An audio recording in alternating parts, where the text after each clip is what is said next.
This glamorous fashion shoot is a long way from war-torn Africa. And while it seems an unlikely mix, a creative space in Melbourne is bringing the two together.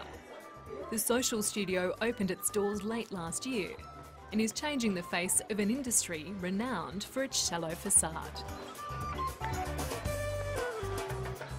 The fashion industry is one that generates a lot of money and makes sense as an enterprise.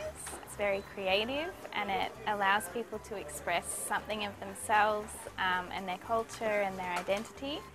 And I think maybe most importantly, it's a great way to connect with mainstream culture and put forward positive images and a story that people will identify with and it's easy to engage with. Okay, so it's gone from a really long dress to two mini skirts. Mini skirt. Like many ethnic Tamils, Matan fled Sri Lanka and headed to Australia from Malaysia on a broken-down boat, going without food and water for days. He was sent to Christmas Island Detention Centre before being resettled in Melbourne 6 months ago. He thought he'd left everything behind, including his dreams of becoming a famous tailor like his father. My family job, my father, mother, my brother, all of them tailor. The stories of lost family are shared by most of the refugees here. Salamawit left Eritrea as a small child and was adopted from a refugee camp in Sudan, along with her twin sister. Before the war in Sierra Leone, Frances was a dressmaker. She's renewing her interest in the craft as she forges a new life in Australia, one that included a happy reunion. My sister brought me here because during the war we were all scattered, so we don't know where she was until one day we saw one of her friends at the market and she told her that your sister is in Australia. The high-end fashion designed here are the work of 30 refugees from Afghanistan, Sri Lanka, Ethiopia, Sudan and all over Africa. The countries are known for their bright colours and vivid patterns. Now they're weaving that history into modern-day fashions, in the process creating careers for themselves.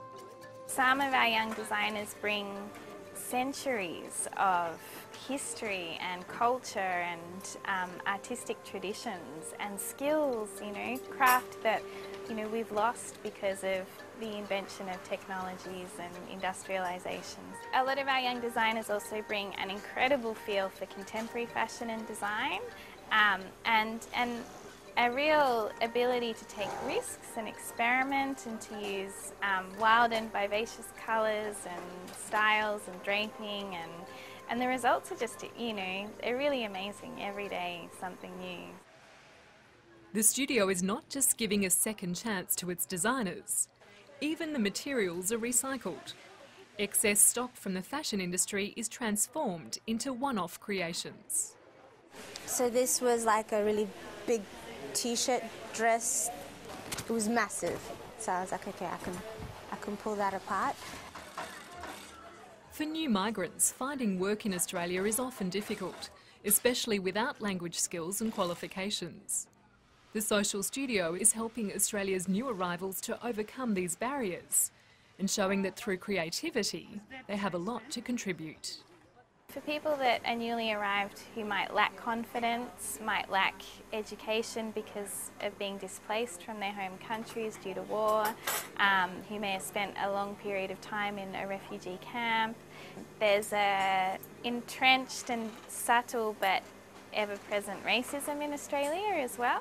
We've been offered a lot of opportunities already, like putting on events and doing shows and creating clothes for shows, and some people have gone on to work for shops, and yeah, I'm hoping that the right one will come along for me sooner or later.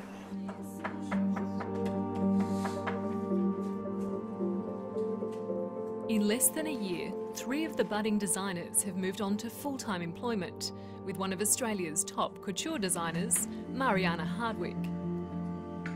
it's absolutely win-win. We can offer employment, we can offer pathways to employment, and what Social Studio has offered us is more or less a recruitment service, really. And it's very difficult in the manufacturing industry in Australia to find people who are interested.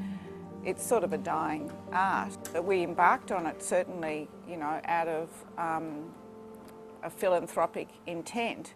But like most things that where you put your heart into it, it works both ways. Abuk and Mezi were both employed after a work experience placement. As they work on the famous bridal gowns, they feel they're able to once again have dreams for their future.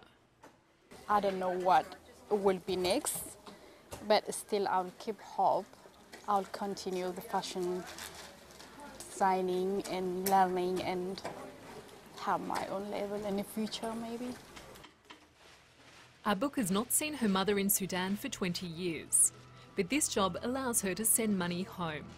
She survived 4 years in jail with her youngest daughter during the country's second civil war, when the central government tried to impose Islam over southern Sudan. 2 million people were killed and 4 million fled. The memories are still raw.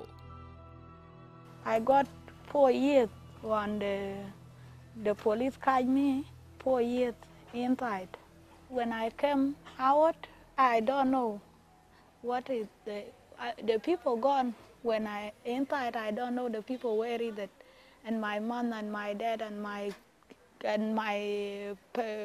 husband family, all some die and some walk away. Their current careers couldn't be further from the war-torn countries they have fled. Thread by thread, they are rebuilding their lives and stitching together fresh hope.